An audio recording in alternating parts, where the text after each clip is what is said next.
Do you hear this? Good morning in Kiev.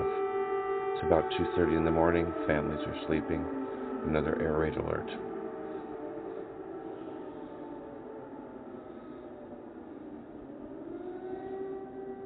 You have echoes, multiple air raid alerts going off right now.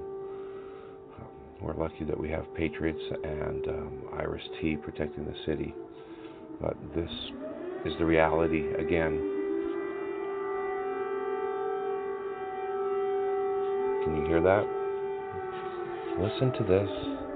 This is why we need to give every single bit of air defense we can to Ukraine and shut down the skies.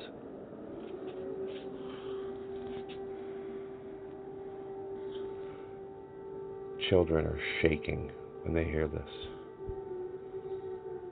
People are just trying to go about living their own lives.